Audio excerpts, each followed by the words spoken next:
Hello everyone, you are watching Academy of Biology and it's me Sachin Antil, and today we are going to start with another new chapter, that is cell cycle and cell division. देखो यार, ये कुछ ऐसा chapter है जिसमें आपको एक चीज़ है ना सीक्वेंस में याद करनी होती है। काफ़ी बच्चों को ये चैप्टर इंटरेस्टिंग भी नहीं लगता, थोड़ा सा मुश्किल सा ही लगता है। जैसे कि मुझे भी ये चैप्टर कुछ खास पसंद नहीं है, बट फिर भी पढ़ना तो सबको पड़ता ही है यार, ये चैप्टर किसी को छोड़ नहीं सकते। तो इसमें मैं आपको एक चीज़ शुरू से ही बताता हूँ, अगर आप शुरू से ही चीज़ों को कंपेयर करके याद करने की कोशिश करेंगे, समझेंगे, तो आपको अच्छे से समझ में आएगा। इसीलिए हम इस चैप्टर को बिल्कुल जीरो से शुरू करेंगे ताकि आपके कॉन्सेप्ट बिल्डअप हो सके। तो सबसे पहले शुरू करते हैं कि यार सेल क्या होता है। देखो, सेल की बेसिक सी डेफिनेशन आपने सुनी होगी। Cell is the structural and functional unit of any living body. मतलब एक स्ट्रक्चरल और फंक्शनल यूनिट है किसी भी लिविंग बॉडी की। तो अगर बात करी जाए ह्यूमन बॉडी की, तो ह्यूमन बॉडी में जो सेल्स होते हैं वैसे तो बहुत टाइप के होते हैं, बट एक इनको हम दो टाइप में डिवाइड कर सकते हैं। First is the somatic and second is the germ cells. तो देख लेते हैं इनके बीच में डिफरेंस क्या होता है। सेल के types, first is the somatic and second is the germ cells. Somatic cells, then germ cells. तो बात करें सोमैटिक सेल्स कौन से होते हैं। Somatic cells are the cells of body except germ cells. Somatic cells are the cells of body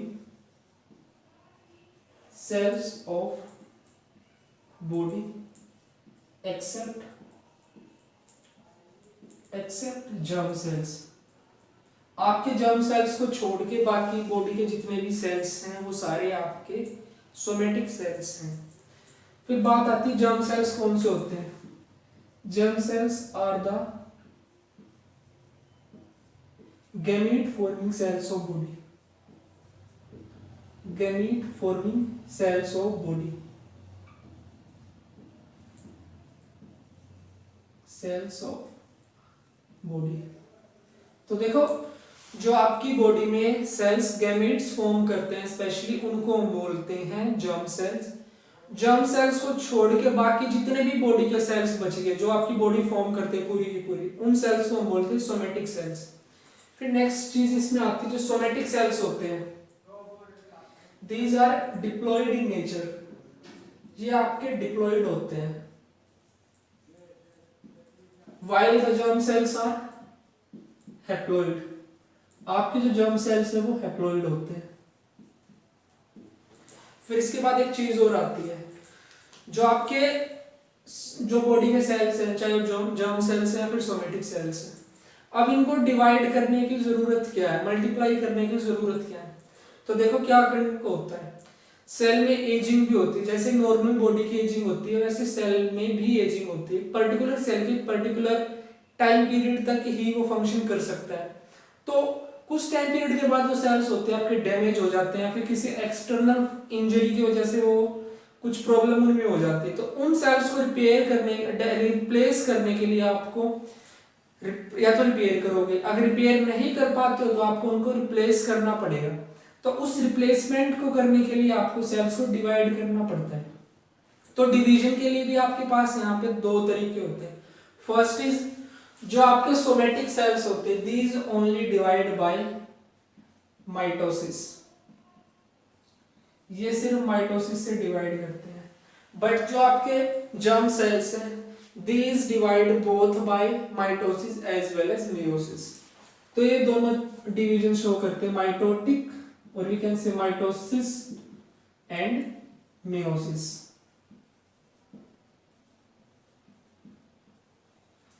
तो आपके जो सोमैटिक सेल्स है, these are particularly only divided by mitosis while this germ cells divide by meiosis as well as mitosis।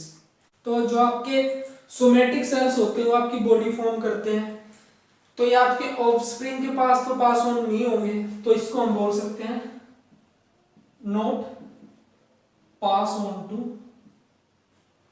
Offspring. ये आपके offspring के pass on नहीं होंगे। But जो आपके सोमैटिक सेल्स हैं, सोमैटिक जर्म सेल्स हैं, तो जो आपके जर्म सेल्स वो आपके अल्टीमेटली गैमेट्स फॉर्म करते हैं। अगर गैमेट्स फॉर्म करते हैं तो इसका मतलब ये क्या है, ये आपके ऑफस्प्रिंग के पास पास ऑन होते हैं, pass on to offspring, pass on to offspring. तो देखो यहां तक तो ये तो हो गया आपका बेसिक सा डिफरेंस सोमेटिक सेल्स और जर्म सेल्स के बीच में। अभी के लिए आप माइटोसिस और मियोसिस दोनों को भूल जाओ, आप इनको एक चीज मान सकते हो, these are two methods of division, methods of cell division. अभी के लिए आप इनको सिर्फ सेल डिवीजन के दो अलग टाइप मान लो कि इनसे मतलब सेल किसी तरह से डिवाइड हो जाते हैं, एक सेल से दो सेल बन जाते हैं, एक सेल से चार सेल बन जाते हैं। अभी ये मत सोचो कि माइटोसिस में क्या होता है, मेयोसिस में क्या होता है। तो सबसे पहले एक बार देख लेते हैं जो आपकी डिविजन्स होती हैं, सेल डिविजन्स या फिर जो आपकी सेल ग्रोथ होती है वो अलग अलग टाइप की होती है। तो एक बार सेल ग्रोथ के बारे में देखते हैं।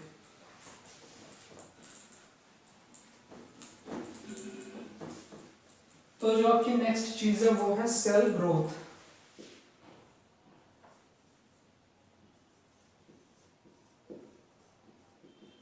देखो सेल ग्रोथ को हम सिंपली क्या डिफाइन कर सकते हैं,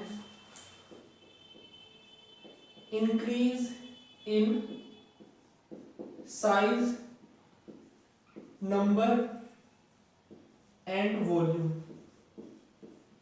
किसी तरह से या तो आपका जो सेल है वो साइज में इंक्रीज हो रहा हो, या फिर वो नंबर में इंक्रीज हो रहा हो, या फिर उसकी किसी तरह से वॉल्यूम इंक्रीज हो रही हो। बट इन तीनों चीजों के लिए एक स्पेसिफिक अलग अलग टर्म दी जाती है, उन्हीं को हम देखते हैं क्या क्या होता है वो। First is auxetic growth, that is increase in cell mass. तो सबसे पहले आती है आपकी oxyntic growth.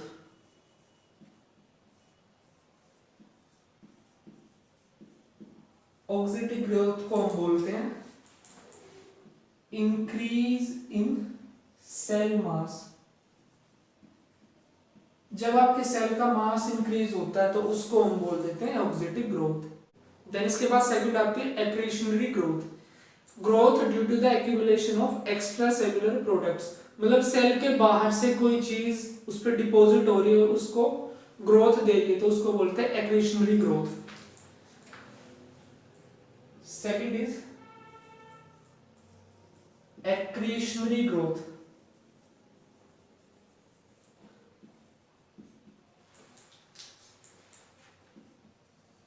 cell growth due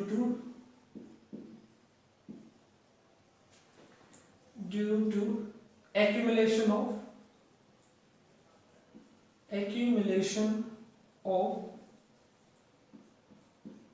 extracellular products।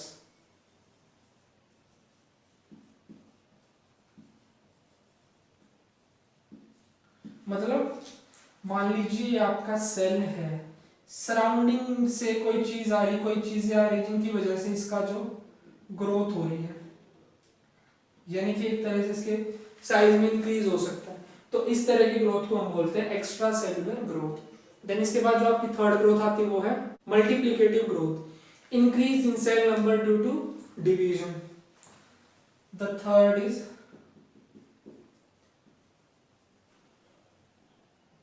Multiplicative growth.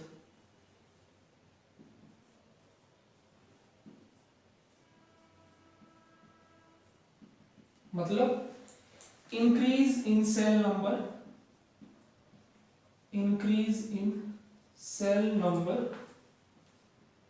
Due to division. यानी कि शुरू में आपके पास एक सेल था, उसमें डिवीजन हुई तो उससे आपके पास दो सेल बन गए, तो इस तरह की ग्रोथ को हम बोलते हैं मल्टीप्लिकेटिव ग्रोथ। तो ये तीन आपकी ग्रोथ के टाइप्स थे।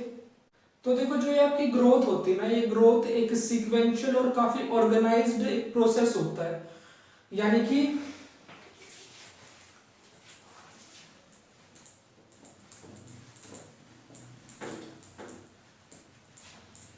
मान लीजिए ये आपके पास एक सिंगल सेल था, इस सिंगल सेल की ग्रोथ हुई, इसमें डिवीजन हुई और इस सेल से हमारे पास दो सेल बन गए।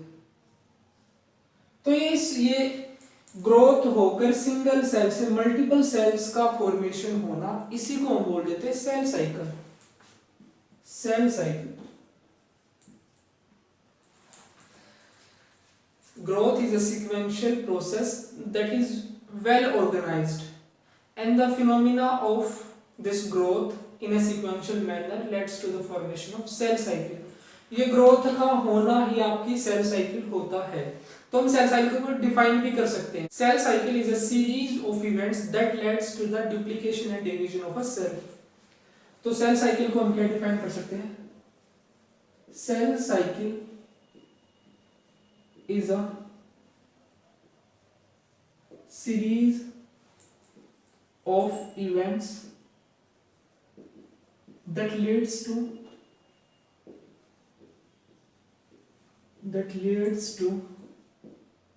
duplication या फिर कह सकते हैं multiplication of a cell. Multiplication of a cell. एक सेल से एक से ज्यादा सेल बनना ही आपका जो क्या है सेल साइकिल है। तो जो ये आपका सेल साइकिल होता है काफी एक ऑर्गेनाइज्ड प्रोसेस है। काफी कुछ रेगुलेटरी फैक्टर्स होते हैं जो इसके रेगुलेशन में इंपॉर्टेंट होते हैं।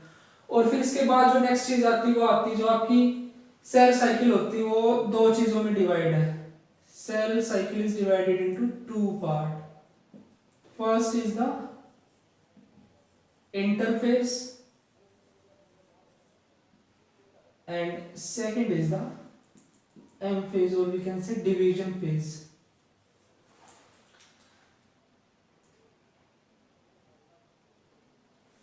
इंटरफेज को हम बोलते हैं प्रिपरेटरी फेज।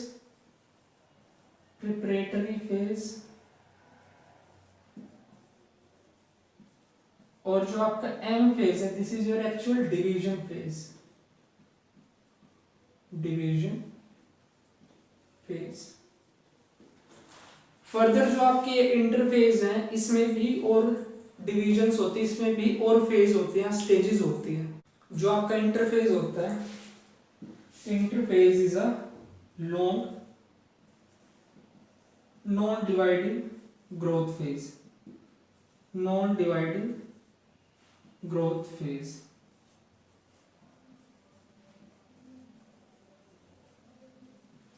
इंटरफेज के टाइम पे क्या होता है जो आपका एक सेल होता है वो डिवीजन होने से पहले जो तैयारियां होनी होती है ना वो सारी प्रिपरेशंस करता है बिफोर डिवीजन। तो ये तो हो गया आपका interphase. Part of cell cycle. Part of cell cycle between two divisions। मतलब जो कॉन्जिक्यूटिव दो डिविजन्स होती है उनके बीच का जो पार्ट होता है उसी को हम इंटरफेज बोलते हैं and it is a long phase. जबकि आपका जो एम फेज होता है it is a short as compare to interphase. तो ये तो हो गया आपका सेल साइकिल का एक ब्रीफ सा आइडिया कि इंटरफेज क्या होता है एंड एम फेज क्या होता है। इंटरफेज आपका प्रिपरेटरी फेज है while the M phase is your actual division phase और ये शॉर्ट होता है। तो देखो अब आपको ये तो समझ में आ गया होगा। अब दूसरी चीज आती है कि जो आपकी माइटोसिस और मियोसिस होते हैं उनके बीच में क्या डिफरेंस है। वो दोनों भी तो डिविजन्स के ही मेथड है ना, तो उनके बीच का डिफरेंस समझते हैं जो समझना बहुत जरूरी है।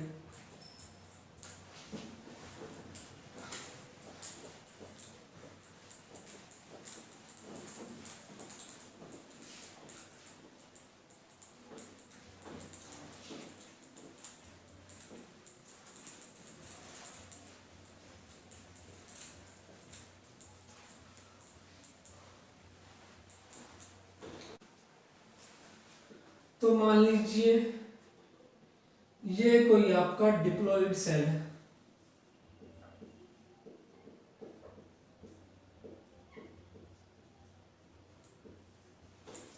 इस डिप्लॉइड सेल में डिवीजन होती है माइटोसिस की और कंपेयर करने के लिए साथ में इसी डिप्लॉइड सेल में आपकी दूसरी डिवीजन होती है अगर मियोसिस की। अगर एक डिप्लॉइड सेल में माइटोसिस हो यानी कि माइटोटिक डिवीजन हो तो क्या होता है, और मियोटिक डिवीजन हो तो क्या होता है। तो दोनों में डिफरेंस देखने वाले क्या क्या होता है। सबसे पहली चीज मैंने जो आपको बताया कि जो आपकी सेल साइकिल होती है उसमें दो फेज होते हैं। फर्स्ट इज इंटरफेज यानी कि प्रिपरेटरी फेज, एंड जो सेकंड होता है वो आपका होता है एक्चुअल डिवीजन फेज यानी कि माइटोसिस या फिर माइटोटिक फेज। तो सबसे पहले दोनों में आपका होता है इंटरफेज। इंटरफेज आपका माइटोसिस में भी होगा और इंटरफेज आपका मियोसिस में भी होगा। तो ये हो गया इंटरफेज।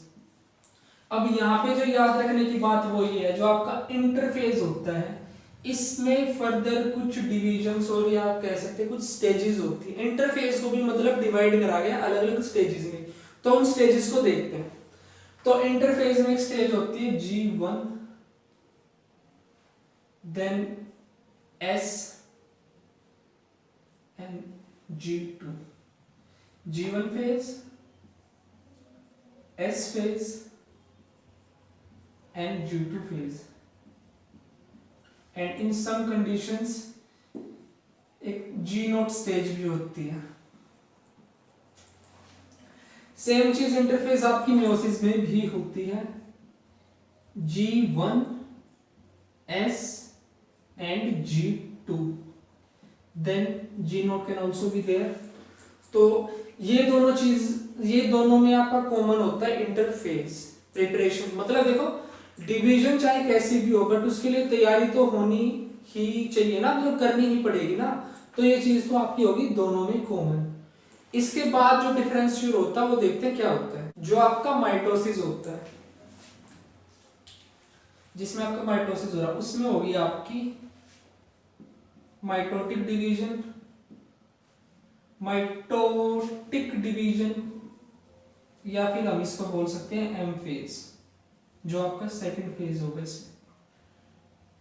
तो जो आपका एम फेज यानी कि डिवीजन वाला फेज होता है ये फर्दर डिवाइड होता है।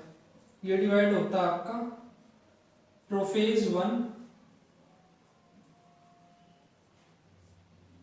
sorry not prophase 1, it's only prophase, then metaphase,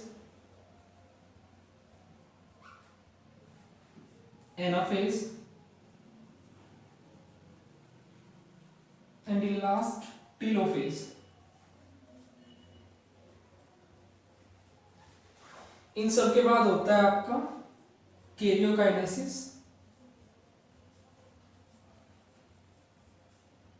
karyokinesis जैसा कि नाम से पता चल रहा है, karyon is used for your nucleus and kinesis for division, यानी कि न्यूक्लियर डिवीजन। जो आपका न्यूक्लियस है वो डिवाइड करेगा इसके टाइम पे, nuclear division, followed by cytokinesis. Cytokinesis यानी कि सेल डिवीजन, या फिर जो एक्चुअल डिवीजन होगी वो आपकी यहाँ होगी साइटोकाइनेसिस। मतलब एक सेल डिवाइड करके दो सेल फॉर्म कर देगा। तो ये तो हो गई आपकी माइटोसिस की कहानी। फिर आते हैं मियोसिस पे। तो देखो मियोसिस में क्या होता है, इससे पहले एक चीज हो, जो आपका माइटोसिस शुरू हुआ 2n से शुरू हुआ था, और इसमें जो लास्ट में जो आपके दो सेल्स फॉर्म होंगे वो भी आपके दोनों डिप्लॉइड ही होंगे। लास्ट में जो एंड प्रोडक्ट होगा वो आपकी दो डिप्लॉइड सेल्स ही होंगे। फिर आती है आपकी मियोसिस पे बात। तो देखो मियोसिस में क्या होता है, मियोसिस में प्रिपरेशंस होंगी, उसके लिए आपका इंटरफेज है। इंटरफेज के बाद क्या होता है, जो आपका एम फेज यानी कि जो आपका डिवीजन वाला फेज होता है ये दो बार होता है। तो दो बार किस तरह से होता है वो देखते हैं। इंटरफेज के बाद होता है आपका मियोसिस में एक तो मियोसिस 1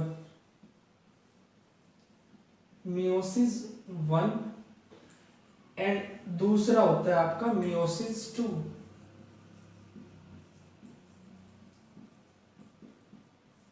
मियोसिस 2 जो आपका मियोसिस 1 होता है इसमें क्या होता है, रिडक्शनल डिवीजन। Reductional division. और जो आपका मियोसिस 2 होता है ये होता है आपका, इसमें मतलब रिडक्शनल नहीं होता, इसको हम बोलते हैं माइटोटिक डिवीजन होती है एक तरह से, माइटोटिक डिवीजन। तो ये माइटोटिक डिवीजन और रिडक्शनल डिवीजन मैं आपको बता देता हूँ।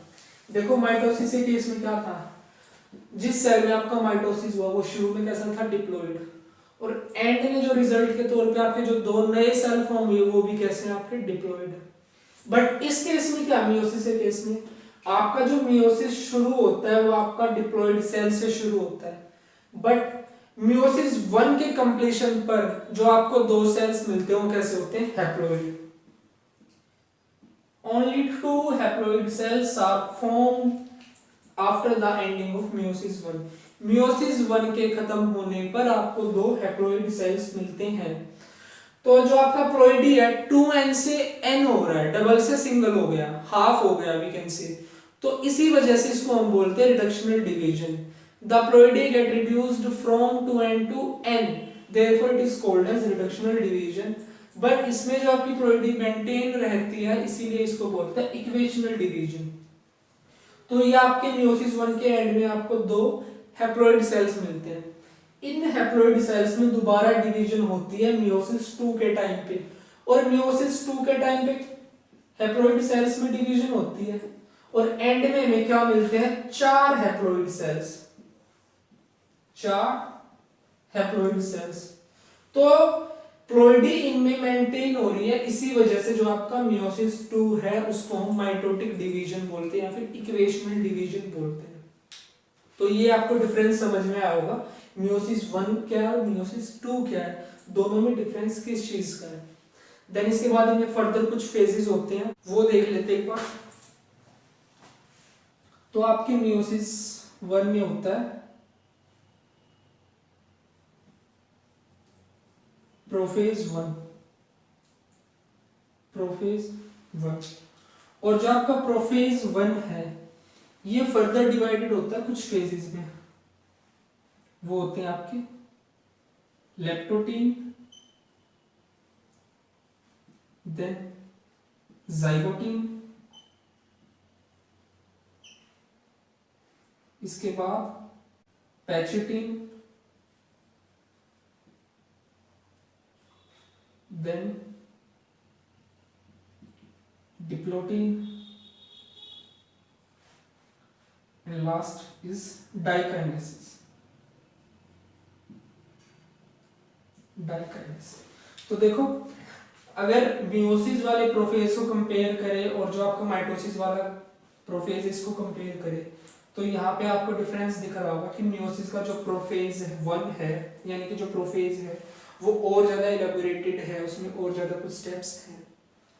फिर इसके बाद वाले जो स्टेप्स हैं मेटाफेज, एनाफेज, टेलोफेज, ये सारी सीरीज में रहेंगे आपके।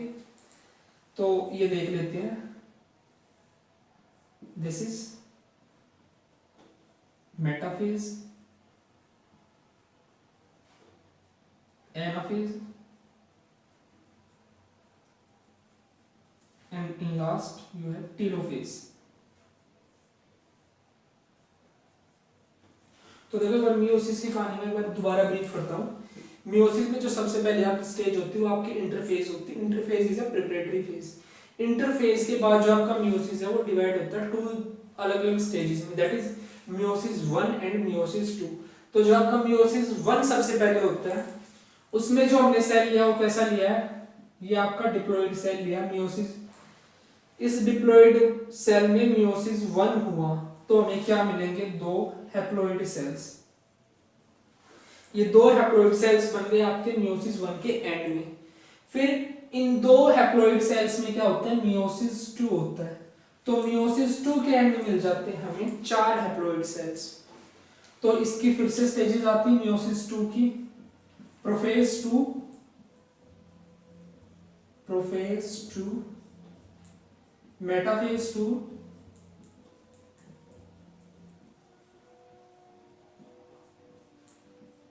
then anaphase, anaphase 2, and the last is the telophase। Telophase. तो उसके बाद फिर वही कैरियोकाइनेसिस फॉलोड बाय साइटोकाइनेसिस। तो ये हो गई आपकी मियोसिस 2 की कहानी। मियोसिस 1 के शुरू में जो आपके सेल्स थे डिप्लॉइड थे, बट जो एंड में सेल्स मिलते हैं हैप्लॉइड है, मतलब कि जो आपकी प्लॉइडी है वो रिड्यूस हो गई, तो इसी वजह से मियोसिस 1 को रिडक्शनल डिवीजन बोला जाता है। बट अब जो मियोसिस 1 का एंड प्रोडक्ट है वो मियोसिस 2 में होगा। मियोसिस 2 की स्टार्टिंग में जो सेल्स हैं उनकी प्लॉइडी हैप्लॉइड है। हैप्लॉइड सेल्स, 2 हैप्लॉइड सेल्स है, 4 हैप्लॉइड सेल्स बनते हैं, मतलब कि जो प्लॉइडी है उसको मेंटेन किया जाता है, इसलिए इसको हम माइटोटिक डिवीजन बोलते हैं। और जो माइटोटिक डिवीजन होती है वो आपकी कैसी होती है? Equational division. It is a equational division. तो ये आपका एक बेसिक सा डिफरेंस था कि माइटोसिस में क्या डिफरेंस और मियोसिस में क्या डिफरेंस है, और मियोसिस के अंदर भी मियोसिस 1 में क्या डिफरेंस और मियोसिस 2 में क्या डिफरेंस है। देखो, इंडिविजुअल स्टेज को पढ़ने से पहले अगर आप ये इस तरह से कंपैरेटिव एक चार्ट बना के पढ़ लोगे तो आपको स्टेजेस याद रखने में काफी आसानी होगी, वरना आप उलझ जाओगे। तो इंडिविजुअल शुरू करने से पहले अब क्या करते हैं हम, जो इंटरफेस आपका दोनों में कॉमन है, माइटोसिस और मियोसिस है, उसको एक बार डिटेल में देख लेते हैं उसमें क्या क्या होता है।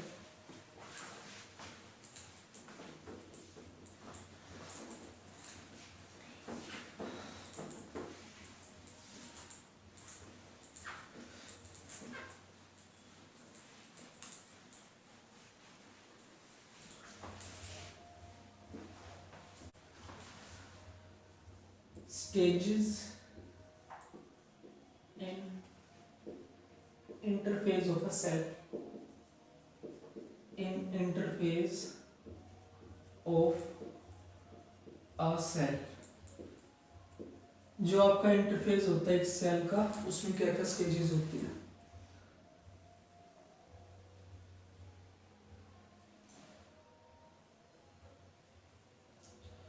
तो मान लीजिए आपकी क्या है, सेल साइकिल है। This is your cell cycle.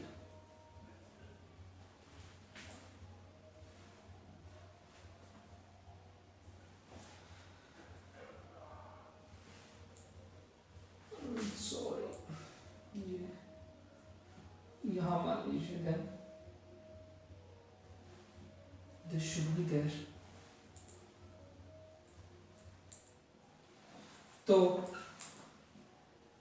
जो आपका ये यहां तक है,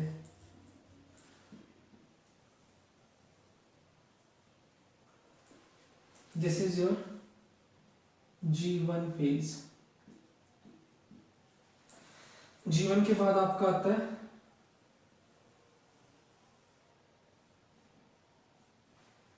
this is your G2 phase, and then इसके बाद जो आपका आता है this is your M phase. G1, sorry थोड़ी सी इसमें एक गलती हो गई है।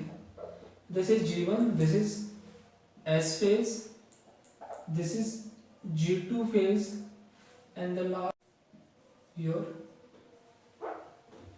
M phase.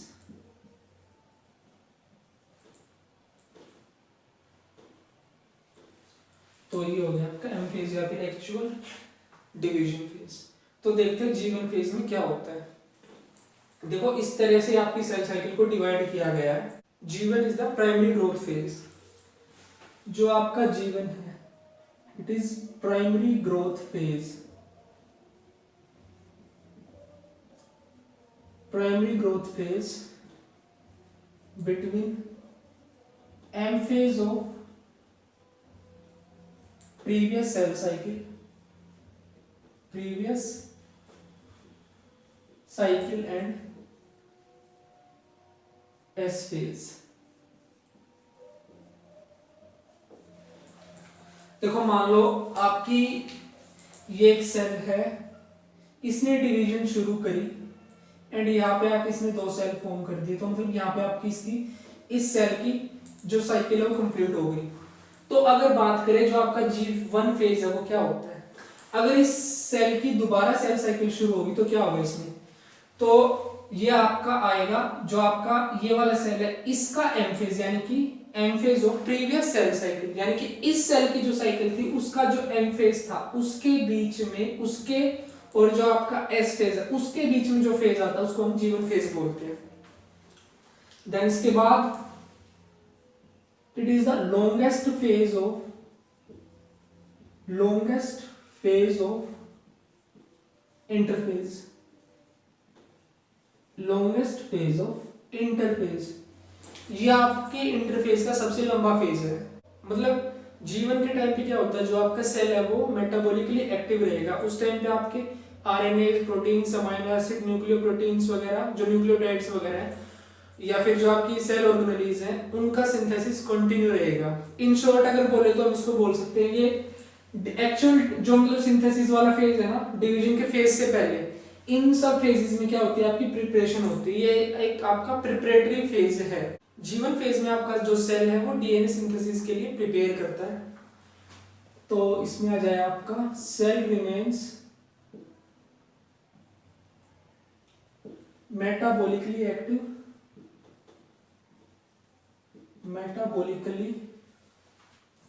Active, RNA, amino acids, proteins and nucleotide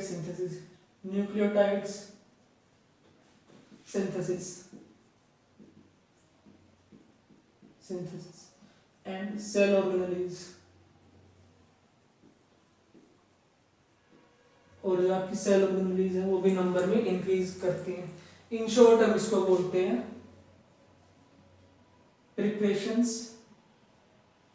preparatory phase prior to DNA synthesis. DNA synthesis से पहले ये आपका प्रिपरेटरी फेज है। इसमें जो आपका सेल है मेटाबॉलिकली एक्टिव रहेगा, आरएनए, प्रोटीन्स, अमीनो एसिड्स वगैरह का सिंथेसिस होगा, जो आपकी ऑर्गेनेलीज है वो नंबर में इंक्रीज करेंगे। Then the next phase is S phase, phase of DNA synthesis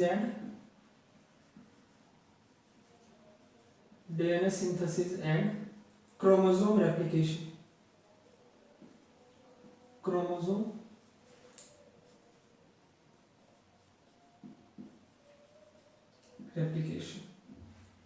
इसमें क्या होता है, जो आपके क्रोमोसोम्स replicate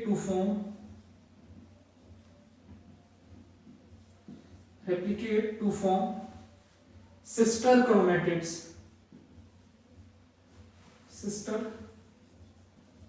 chromatids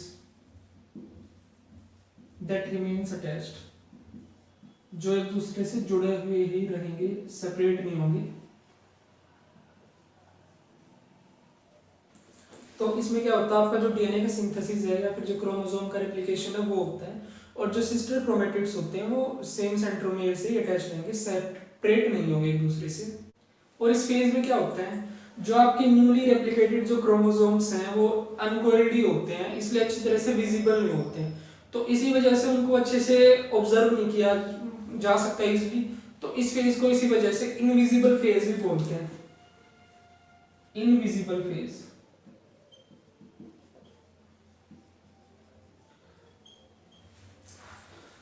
एंड एक चीज में यहाँ पे जीवन फेज में आपको बतानी भूल गया, देखो जीवन फेज के बाद सेल के पास दो ऑप्शन होते हैं, या तो वो मूव कर जाए एस फेज की तरफ, या फिर उसके पास एक अल्टरनेट ऑप्शन भी है। उसमें क्या होता है कि जो आपका सेल होता है it will enter to a new stage, that is G naught. अगर सेल को एस फेज में एंटर नहीं करना किसी रीजन की वजह से, तो वो आपका जी नोट स्टेज में चला जाता है, जिसको हम बोलते हैं क्वेश्चन स्टेज, यानी कि जी नोट फेज। यानी कि जो आपका जी नोट स्टेज है एक रेस्टिंग स्टेज है। तो इसमें क्या होता है, जो आपका जी नोट स्टेज में क्या होता है, आपका cell, this is for G naught, cell metabolically active cell आपका मेटाबॉलिकली एक्टिव रहेगा।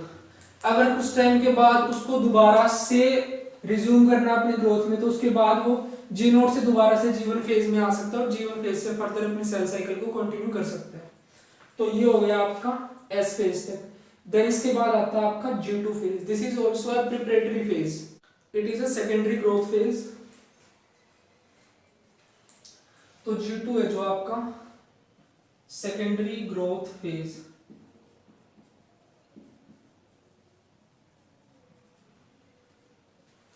Cell starts prepare for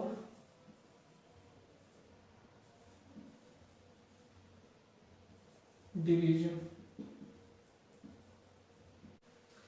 Genomic separation. Genomic separation. Synthesized in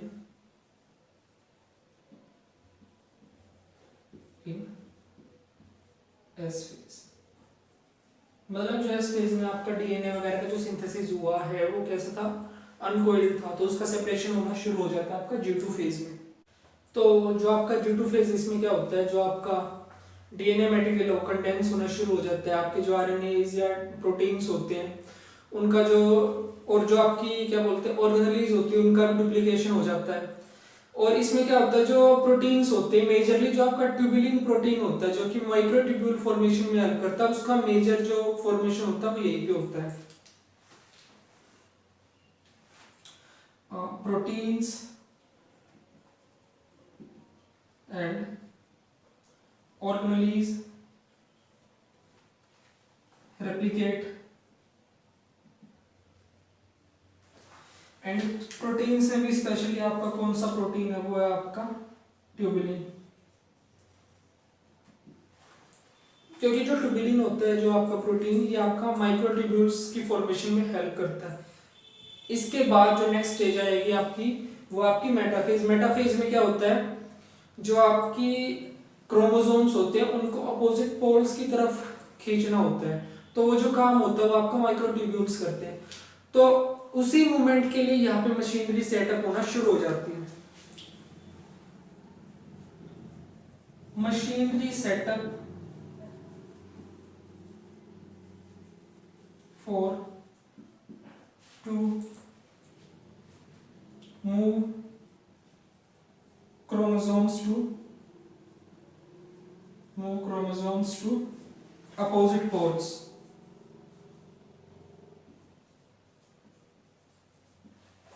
मतलब जो आपकी चीजें आपके क्रोमोसोम्स को अपोजिट पोल्स की तरफ खींचने वाली हैं, उन चीजों का यहाँ पे फॉर्मेशन शुरू हो जाता है। यानी कि जो आपका ट्यूबुलिन प्रोटीन है उसका काफी ज्यादा यहाँ पे मतलब सिंथेसिस होगा, जिससे आपके माइक्रोट्यूब्यूल्स फॉर्मेशन होगी। तो ये यहाँ पे हो गया आपका जो आपका इंटरफेज है, उसमें आपका क्या क्या होता है। देन एम फेज है, जो आपका एम फेज के जो फेज है इसको हम डिटेल में इंडिविजुअल स्टडी करेंगे कि माइटोसिस में क्या होता है और जो आपका मियोसिस है उसमें क्या होता है। तो यहाँ तक आपका एक जनरल सा काउंट हो गया जो कि आपका मियोसिस और माइटोसिस दोनों में कॉमन था। And I hope you have understood all these things. And दोबारा फिर बोल रहा हूँ, ये चैप्टर आपका ऐसा है जिसको अगर आप कंपेरेटिव वे में स्टडी करेंगे तो आपको इजीली याद होगा, और शुरू से आप इसको अच्छे से लेकर चलिए, आपको समझ में आएंगी चीजें।